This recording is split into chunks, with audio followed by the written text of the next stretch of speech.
في الكلام أريد أن ننوه إلى المشيعين الكرام نقطتين في غاية الأهمية تتعلق بآل الفقيد حول الحدث المؤلم، وهذا موقف يحتسب لآل الفقيد من الدرجة الأولى، وهذا موقف مشجع للأخلاق والتسامح. والموقف الآخر أيضا موقف مهم جدا في الجولان العربي السوري المحتل، وهو الموقف حول ما يتعلق في حاملين الجنسية الإسرائيلية. كان موقف لأهلنا لآل الفقيد موقف مشرف، لم يقبلوا أحدا حتى من أقربائهم في هذا المكان، لأن المرحوم كان من أوائل الذين وقفوا ضد حاملين الجنسية الإسرائيلية. وحتى اللحظة طول بحياتك أهل الجولان وكل من عرف فقيدنا الغالي أبا محمد أسعد صدري. أبا محمد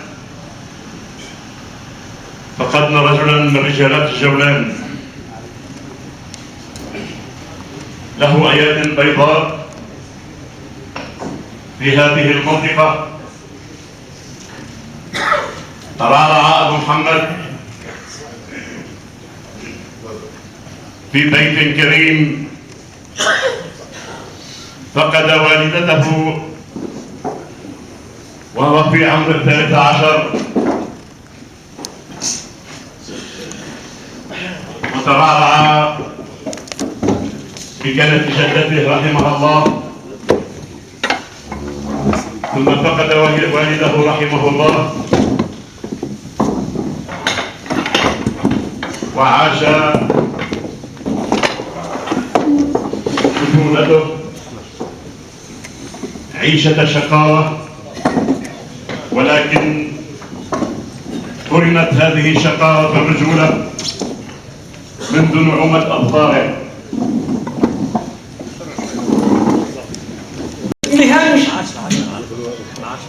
مهجنا خنجر غيابك طعنا، وكثر معيوننا بكيوا وناحوا، دمعها صار دم الخد حنا. وكثر معيوننا بكيوا وناحوا، الهدى في وجهنا عتم صباحه، ولعاد القلب تجفال جراحه. عفقد الأخ فقدنا أملنا، صمود جولاننا بيذكر جهادك، صمود جولاننا بيذكر جهادك. رهنت الروح لا تحيا بلادك.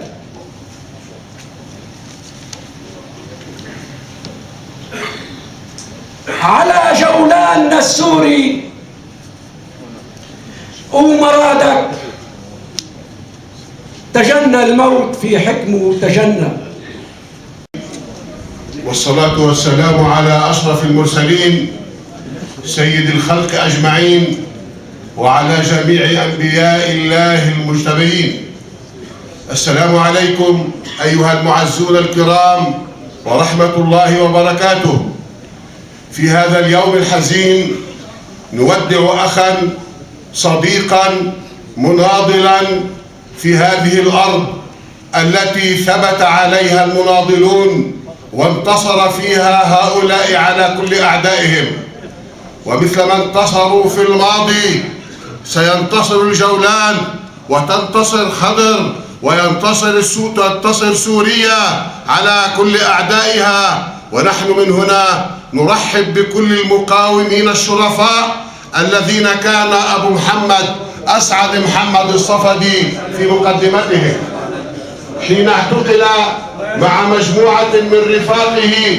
كان لي شرف أن أترافع عنه برفقة المحامية فيليسيا لانجر، ولقد كنا نعرف عنه الشيء الكثير وعن المجموعة التي كانت معه، أبو عدنان محمود الصفدي وغيره كثيرون.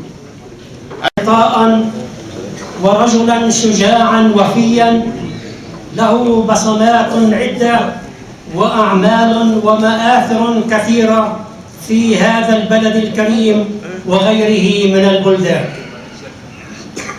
في لحظات من الحياة تقسو علينا أحيانا إلى حد قد لا تستطيع النفس تحمله، فحينئذ يجد الإنسان نفسه وجها لوجه أمام القدر وهو يختطف عزيزا ولا يستطيع أن يفعل شيئا ولا أن يقدم له جرعة دواء لتحد من شراسة هذا المرض أو الموت.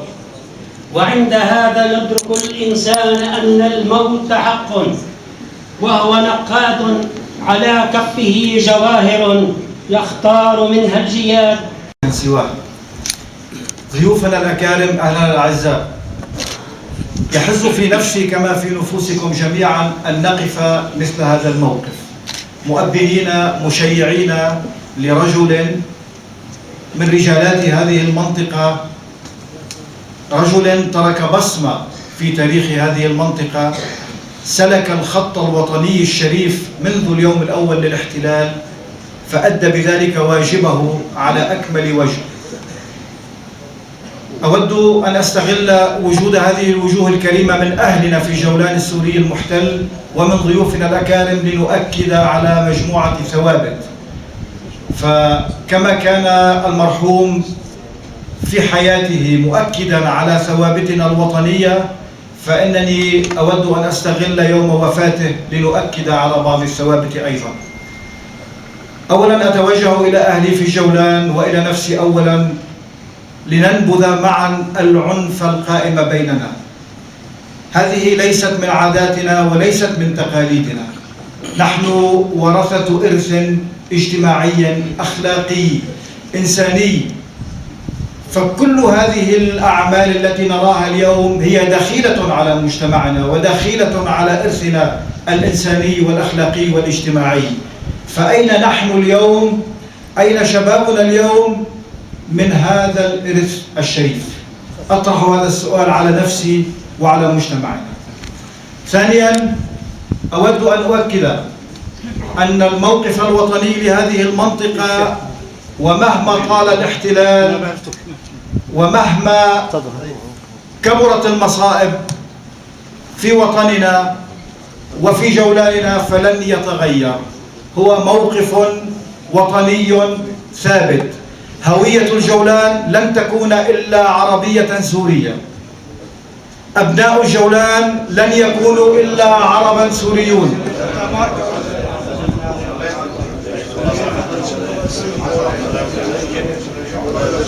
وطن آخر، ولن نقبل أن يكون وطننا مجموعة أوطان متناحرة.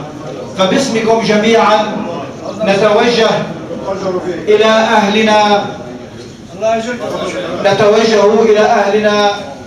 آل الفقيد بالتعازي، ولا يفوتني أبدا أن أشكر لهم هذا الموقف النبيل الذي وقفوه خلال اليومين الماضيين، الذي عبر عن تعامل مسؤول مع حس عال بالمسؤولية الوطنية والاجتماعية.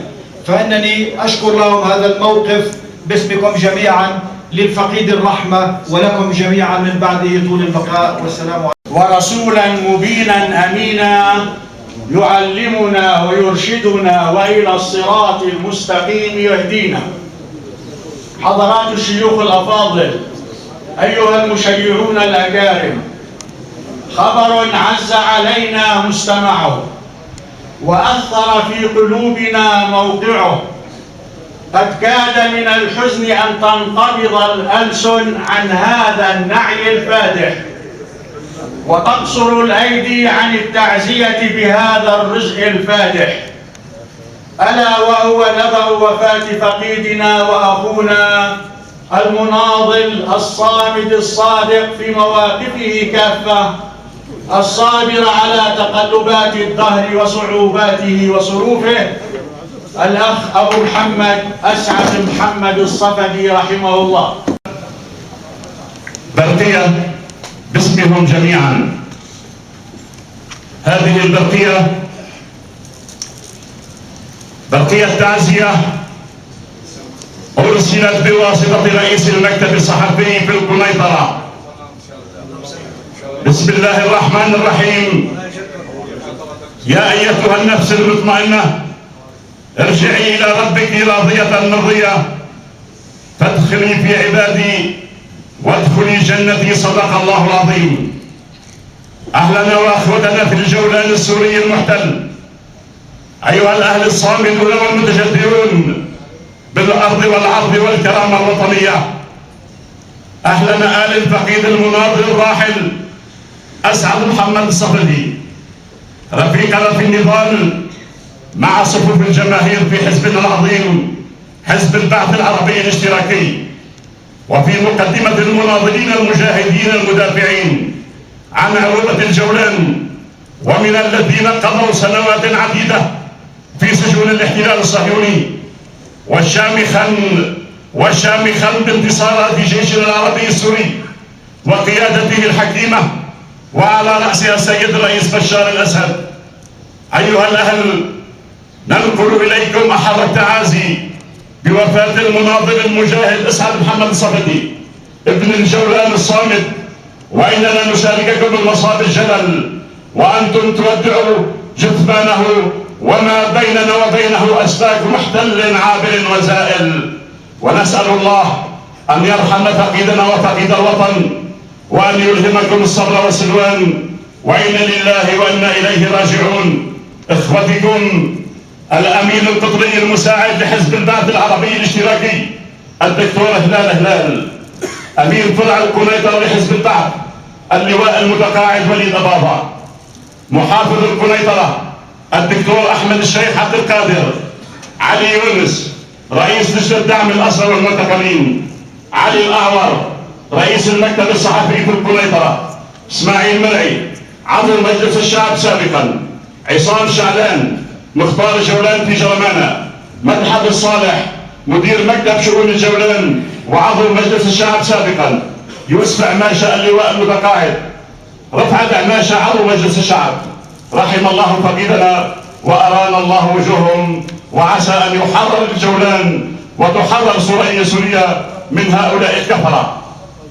بوطنه وعروبته، مناضلا في سبيل كرامته وهويته، ولا غرو في ذلك، وقد ورث هذه الصفات عن آباء وأجداد لهم صولات وجولات، ولهم بصمات وبصمات.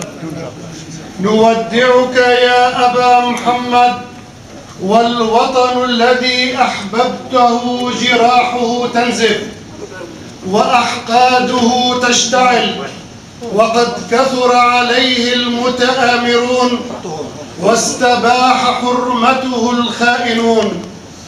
فالوطن يناديك، والسويداء تناديك، وحضر تناديك، ودمشق الشام تناديك وتنادي أمثالك من الرجال المخلصين الشرفاء. إننا إذ نشاطر التعازي الحارة